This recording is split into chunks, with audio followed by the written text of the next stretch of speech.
Bueno, la verdad es que está siendo la misma evolución que la propia sociedad, ¿no? El parón como tal no se ha producido, solo que se ha transformado. Como estamos haciendo tú y esta entrevista, que ojalá pudiéramos estar haciéndola en persona, la distancia se salva también a través de Zoom. Hemos hecho algunas de las grabaciones con ellas a través de Zoom. El poco tiempo que pudieron salir, hasta ahora que ya se puede, a entrenar ellas mismas con sus dispositivos móviles, sus celulares, han estado haciendo, enseñándonos lo que estaban haciendo, y eso se va a incorporar. Incluso te diría que la comunicación de quiénes siguen y quiénes no en el equipo, que es una de las partes fundamentales de esta historia, porque es una lucha por la supervivencia en un trabajo, también hay una parte que se les ha comunicado así, y eso también está incluido. Entonces es muy interesante, además de todo eso, la comparación con los chicos, ¿no? Los futbolistas de primer nivel tienen espacios enormes, casas magníficas y lugares donde entrenar en sus propias viviendas. Ellas no, ellas vienen de un mundo mucho más humilde, y ese contraste habla mucho también de la desigualdad que existe también, claro, en el mundo del fútbol. Pues es una historia de un equipo humilde y de barrio que de repente se encuentra con la gran oportunidad de pasar a ser nada menos que el Real Madrid, el mejor equipo del mundo, y lo que queremos contar es la evolución, como te decía, de la supervivencia de quienes van a continuar, aquellas chicas que vienen de un barrio de clase media trabajadora, pero que van a poder dar el salto, y las que no, por la propia también circunstancia personal o del equipo. Es muy interesante ver cómo era el lugar en el que entrenaban, cómo eran los horarios, cómo era su vida antes de que el Real Madrid apareciera y cómo es ahora. Si tú comparas los lugares donde ellas hacían sus actividades y donde las hacen ahora, que es en el mismo lugar en el que puedes ver a Sergio Ramos o a cualquier otro jugador del Madrid, pues la verdad es que es increíble. Y además ellas mantienen esa inocencia de cualquier persona que progresa en la vida y que lo tiene muy cercano, y se acuerdan mucho, lo comentan muchas veces, ¿no? Entonces, esta es una historia de tratar de mejorar, una historia de esfuerzo, de conversión en un equipo muy grande y de igualdad también, porque es una parte muy importante que cualquier mujer y cualquier hombre que le interese, lógicamente, va a poderse encontrar en el documental. El club, llamado Tacón hasta la compra del Real Madrid, es un club fundado por una mujer que fue jugadora además de fútbol en su día, y que tenía la obsesión de hacer crecer también ese deporte en nuestro país, ¿no? Y por ejemplo en Estados Unidos el soccer de niñas está bastante extendido, y sin embargo no lo estaba hasta el gran campeonato del mundo a niveles profesionales. Y aquí ha ocurrido un poco lo mismo. El Real Madrid no había entrado todavía en el fútbol de mujeres, y el hecho de que entre y que lo hayamos vivido desde dentro y que estemos dentro de los vestuarios desde el principio de la temporada y desde antes incluso del primer partido, yo creo que lo convierte en un elemento único, ¿no?, para la visión de quien vaya a ver este documental. Me gusta mucho también el documental el reflejo de las familias, ¿no? Antes te decía que son mujeres muy jóvenes, que vienen muchas de ellas de barrios de Madrid o de fuera, de clase trabajadora, de gente que le ha costado mucho tener lo que ha conseguido, y las familias aparecen en el documental, y casi todas también tienen un nexo en común, al menos de las que son españolas o latinoamericanas, y es que nadie quería en su familia que fueran futbolistas, por el hecho de ser mujeres y por el sufrimiento que iban a tener, ¿no? Y es muy interesante cómo ahora las están viendo con la camiseta del Real Madrid. Entonces es como la contradicción de qué quieres para tus hijos, sabes que van a sufrir, son chicas, meterse en el mundo del fútbol es una locura, no van a llegar a nada, y ellas han conseguido, y por eso es un sueño real, han conseguido lo que se habían propuesto, y es: yo puedo triunfar no a pesar de ser mujer, sino precisamente porque soy mujer, ¿no? Y me gusta mucho la parte de las familias, porque creo también que es algo que las une a casi todas, y está muy bien contado, ¿no?, y narrado por el equipo.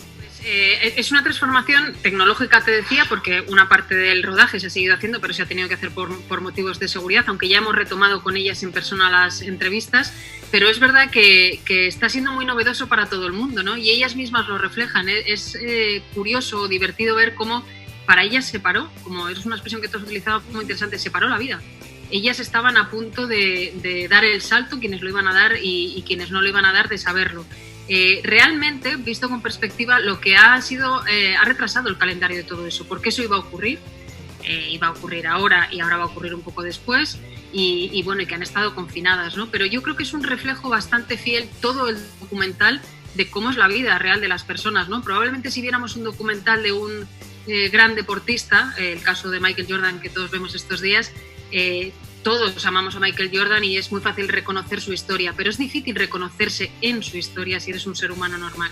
En el caso de Samara, en el caso de, incluso las jugadoras suecas que son estrellas en su país, es fácil que tú o yo nos podamos reconocer en algunas de las cosas que ellas plantean. Y en el miedo al coronavirus, en la adaptación al coronavirus, en la incertidumbre que nos ha provocado a todos, también te reconoces. Desde luego, yo creo que es o pretendemos que sea una contribución a esa conversación que hay, como tú dices, a nivel global. Todas las sociedades del mundo, da igual donde pongas el dedo en el mapa, si es Argentina, si es España, da igual el continente, todos estamos en esa conversación ahora mismo. Y yo creo que una de las cosas que te enseña o que te muestra este documental es también que no solo da igual tu origen, hay una jugadora brasileña, hay una jugadora afroamericana, hay jugadoras españolas, están las suecas. Más allá de eso, de tu lugar de procedencia, hay una cosa que las une a todos, y es que son mujeres. Por tanto, las desigualdades que ellas han sufrido por el hecho de querer ser futbolistas es algo que podemos entender tú y yo, seguramente si habláramos solo de periodismo, ¿no? Llevado cada una a su terreno. Y luego es verdad que además de los temas de igualdad que salen reflejados, hay temas muy interesantes. Por ejemplo, el tema de la menstruación o de los embarazos, ¿no? Cómo condiciona eso el calendario deportivo.